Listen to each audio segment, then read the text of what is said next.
Hello दोस्तों, welcome everyone to dear मित्रों। तो दोस्तों आज का हमारा टॉपिक जो है वो conversion on sale of partnership firm into company, ये हमारा टॉपिक है। इस टॉपिक के रिलेटेड ऑलरेडी कुछ सब मैंने अपलोड कर दिए थे और अभी एग्ज़ाम्स के रिलेटेड क्वेश्चंस भी हम लोग को काफ़ी पूछे जा रहे हैं हमारे इंस्टाग्राम पेज पे।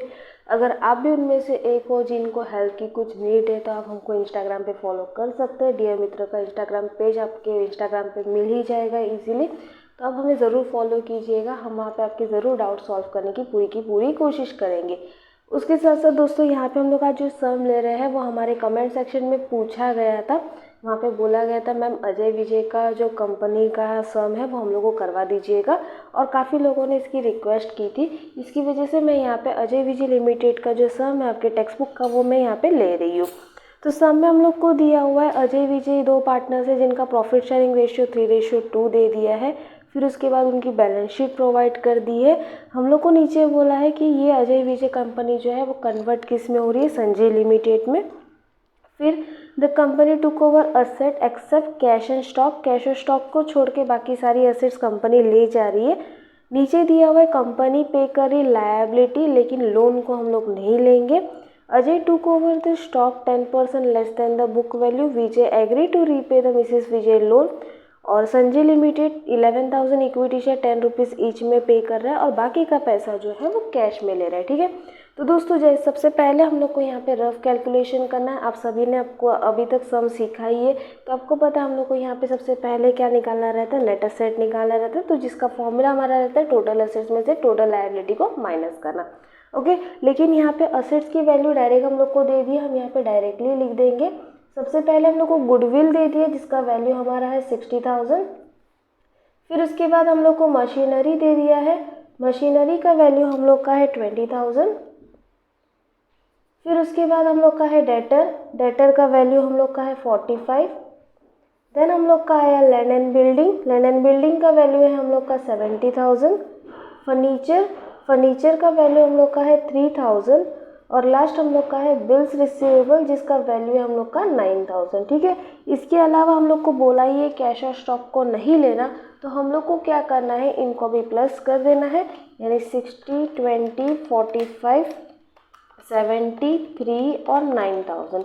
तो हम लोग का टोटल असेट्स जो है यानी ए जो है वो हम लोग का है 2,07,000। ठीक है, ये डाल दिया। अब बी के लिए हम लोग को टोटल लायबिलिटी करना है। लायबिलिटी में उन्होंने ऑलरेडी बोला है कि लोन को हम लोग को लेना नहीं है, यानी हम लोग के पास दो ही लायबिलिटी बची। वो क्या रही, एक तो हमारी है क्रेडिटर जिसकी वैल्यू हम लोग को दे दी है 55,000, और दूसरा हमारा है बिल्स पेबल जिसका वैल्यू हम लोग का है 17,000। तो ये दोनों लायबिलिटी का भी टोटल हम कर देंगे 55 और 17,000, तो हम लोग का है 72,000। ये हमारा क्या हो गया, बी, जिसका मतलब है टोटल ऑफ करंट लायबिलिटी या टोटल लायबिलिटी। फिर उसके बाद हम यहाँ पे करेंगे ए माइनस बी, क्योंकि इससे हम लोग को क्या मिलेगा, नेट एसेट। तो हम माइनस कर देते हैं 207,000 में से 72,000, तो हमारा बचा 1,35,000। वो हमारा क्या बन गया, नेट एसेट। ठीक है, सबसे पहला हमारा काम हो गया, हमको नेट एसेट्स मिल गया। अब उसके बाद दोस्तों हम लोग को क्या करना है, हम लोग को परचेस कंसिडरेशन करना है। परचेस कंसिडरेशन के लिए हम लोग के पास दिया गया है कि इक्विटी शेयर को लेना है, तो हम यहाँ पे परचेस कंसिडरेशन में कर देंगे इक्विटी शेयर 11,000 मल्टीप्लाई बाय 10, तो हम लोग का कितना हो जाएगा 1,10,000। और बाकी का बैलेंस उन्होंने बोला है कैश में रखने के लिए, तो यहाँ पे डिफरेंस जो है वो हमारा क्या हो जाएगा, कैश। माइनस कर देंगे 1,35,000 में से 1,10,000, तो हमारा 25,000 जो है वो क्या हो जाएगा, कैश।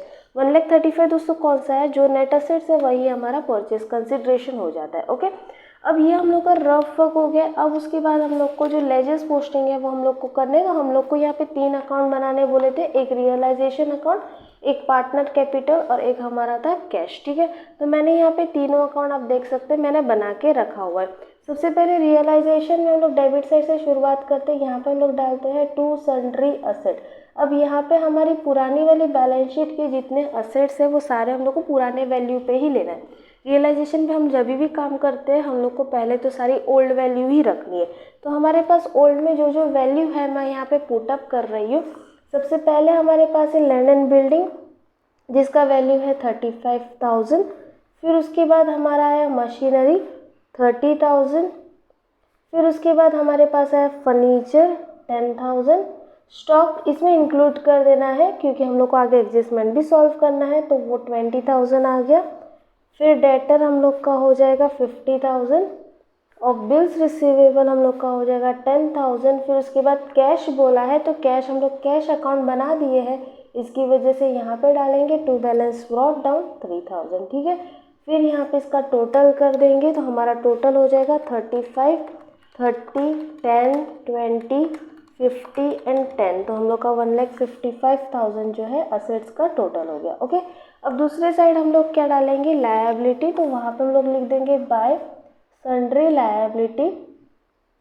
अब लायबिलिटी में हम लोग के पास क्या क्या लायबिलिटी था, एक तो हम लोग के पास था लोन ऑफ मिसेस विजय। ठीक है, उसका बैलेंस हम लोग को कितना दे दिया, 30,000। फिर उसके बाद हम लोग को दिया हुआ है क्रेडिटर का वैल्यू हम लोग का दिया हुआ है 55,000। और लास्ट हम लोग का था बिल्स पेबल जिसका वैल्यू था हमारा 17,000। तो तीनों मैंने यहाँ पे डाल दिया 30, 55,000 एंड 17,000। तो टोटल हमारा आया 1,02,000। तो दोस्तों यहाँ पे मैंने क्या किया, स्टॉक हम लोग ने यहाँ पे इंक्लूड कर दिया, मिसेस विजय लोन भी इंक्लूड कर दिया। हम लोग यहाँ पे मैंने जैसे स्टार्टिंग में बोला कि रियलाइजेशन में हम सारी ओल्ड वैल्यू डाल देते हैं, इसकी वजह से जो भी असेट्स लायबिलिटी ओरिजिनल वैल्यू पे हमको पहले तो वो पुटअप कर ही देना है। ठीक है, भले ही आपको एडजस्टमेंट बोला हो ना बोला हो। इसके बाद दोस्तों हम लोग को यहाँ पे क्या करना है, तो परचेस कंसिडरेशन का जो वैल्यू आया 1,35,000 वो पुटअप करना है। कौन से साइड, क्रेडिट साइड। और वो क्या नाम से पुटअप करेंगे, तो हमारी न्यू कंपनी के नाम से, यानी संजय लिमिटेड अकाउंट। ठीक है, ब्रैकेट में चाहो तो आप लिख सकते हो परचेस कंसिडरेशन कितना आ गया, 1,35,000। ओके, अब ये 1,35,000 में हमारी दो वैल्यू थी, एक तो हमारी इक्विटी शेयर की वैल्यू थी और दूसरी हमारी कैश की थी। तो इक्विटी डेफिनेटली हम लोग की कहाँ पे आएगी, पार्टनर्स कैपिटल में। तो इक्विटी शेयर कैपिटल, न्यू वाला इक्विटी शेयर दोस्तों हम लोग का डेबिट में आता है और वो भी प्रपोर्शन में बांट जाता है। तो इक्विटी हम लोग का 1,10,000 था, इसका रेशियो हमारा था 3:2 मतलब 3/5, यानी आ गया 66,000। और 1,10,000 इंटू 2/5 कर दिया तो दूसरे वाले का हमारा आ गया 44,000। ठीक है, और कैश हम लोग कैश अकाउंट में डाल देते, वो भी डेबिट साइड में आता है। तो यहाँ पे हम लोग कर देंगे to Sanjay limited account, Sanjay limited के पास से ही पैसा आ रहा है, इसकी वजह से यहाँ पे डाल देंगे 25,000। ठीक है, ये हम लोग ने पहले तो एंट्री सॉल्व कर दी। अब उसके बाद जैसे जैसे हमारा एडजस्टमेंट दिया हम पुटअप करेंगे। सबसे पहले उन्होंने क्या बोला, Ajay took over the stock at 10% less than the book value. Ajay stock लेके जा रहा है, स्टॉक हम लोग का कहाँ पे डाला है, डेबिट में। तो लेके जाते तो हम लोग उसको कहाँ पे, अपोजिट में लिखते हैं। तो यहाँ पे अजय कैपिटल कर देंगे, ब्रैकेट में चाहेंगे तो स्टॉक डाल देंगे। स्टॉक का वैल्यू 20,000 था, 10% लेस पे लेके जा रहा है, यानी 18,000 पे लेके जा रहा है। ठीक है, और इसकी ए कैपिटल की एंट्री कहाँ पे जाएगी, नीचे हम लोग के डेबिट साइड में स्टॉक ए में डाल देंगे 18,000। ओके, ये डाल दिया। उसके बाद नेक्स्ट एडजस्टमेंट क्या बोला है, विजय एग्री टू पे मिसेस विजय लोन। विजय हम अपनी वाइफ का लोन पे कर रहे, लोन यहाँ पे आ गया तो इसका लोन ऑपोजिट साइड में पे हो जाएगा। तो यहाँ पे हम लोग कर देंगे टू वीज कैपिटल और ब्रैकेट में कर दो लोन। कितने का लोन था दोस्तों, 30,000। तो 30,000 डाल दिया और ये तुरंत हम लोग को नीचे डाल देना है बाय लोन अकाउंट। ये लोन मिसेस विजय लोन कर दो, कोई प्रॉब्लम नहीं है। मिसेस विजय का लोन हम लोग का कितना था, 30,000 का। तो विजय में हम लोग डाल देंगे 30,000। ओके, ये डाल दिया। अब उसके बाद हमारे नीचे एडजस्टमेंट कुछ बचा नहीं है, ऊपर में जो चीज़ बची है वो हम लोग डाल देंगे। सबसे पहला हमारा इक्विटी शेयर कैपिटल है, डेफिनेटली बैलेंस ब्रॉट डाउन है, ओपनिंग बैलेंस है। तो हम यहाँ पे डाल देंगे ओपनिंग बैलेंस जो है 30,000 और 16,000, ये डाला। उसके बाद हम लोग का है जनरल रिजर्व। तो जनरल रिजर्व भी हम लोग यहाँ पे डाल देंगे, वो भी बंटवारा हो जाता है 10,000 इंटू 3/5। तो ये आ जाएगा 6,000 और दूसरा 4,000। ओके, ये डाला। इसके बाद हम लोग का कोई और चीज़ बचा नहीं है, तो हम लोग को सबसे पहला भी क्या करना है, रियलाइजेशन को क्लोज करना है। तो रियलाइजेशन की क्रेडिट साइड में मैं प्लस कर रही हूँ 1,35,000 और 18,000। क्रेडिट में हमारा टोटल आया 255,000 माइनस 155,000 एंड माइनस 30,000। तो हमारा बचा 70,000। 70,000 हमारा क्या हो जाएगा, रियलाइजेशन प्रॉफिट।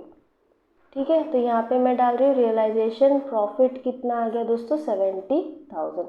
ये हम लोग का डिफरेंस आया। तो अब ये रियलाइजेशन प्रॉफिट कहाँ पे ट्रांसफ़र होगा, हमारा नीचे ट्रांसफ़र हो जाएगा पार्टनर्स कैपिटल में। यहाँ पे हम लोग कर देंगे रियलाइजेशन प्रॉफिट और डिस्ट्रीब्यूट कर देंगे 3/2 में।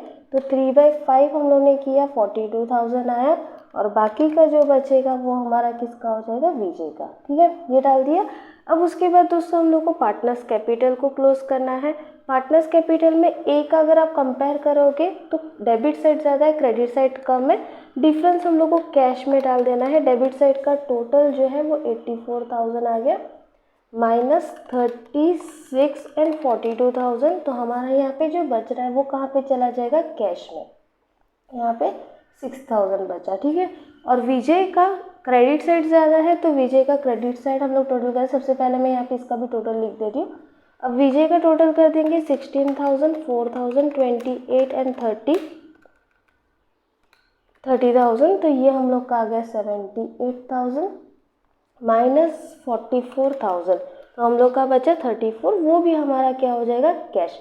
ये हमारा क्वेश्चन मार्क था 34,000। ओके, ये हम लोग ने दोनों क्या कर दिया, निकाल दिया। अब बस हम लोग को क्या करना है, क्रॉस एंट्री कर देनी है। यानी ये वाला कैश कहाँ पे आ जाएगा, डेबिट साइड में। तो 2A कैपिटल कर देंगे, कितना हो जाएगा हमारा 6,000। और ये वाला कैश क्रेडिट साइड में बाय V कैपिटल कर देंगे, कितना हो जाएगा हमारा 34,000। लास्ट में हम लोग को कैश को जो है इक्वल करना पड़ता है।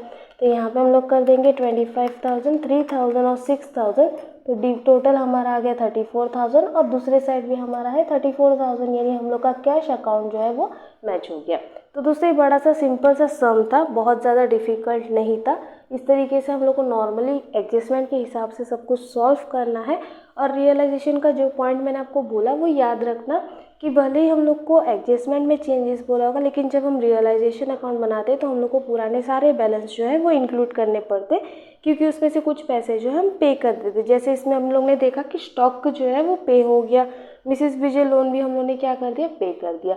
तो इस तरीके से हम उस एडजस्टमेंट को सॉल्व करते हैं। तो दोस्तों अगर आपको मेरा वीडियो अच्छा लग रहा है, समझ आ रहा है, तो प्लीज़ अपने दोस्तों के साथ शेयर करना और DMA को सब्सक्राइब करना बिल्कुल ना भूलिएगा। मिलते हैं नेक्स्ट वीडियो में, तब तक के लिए बाय बाय।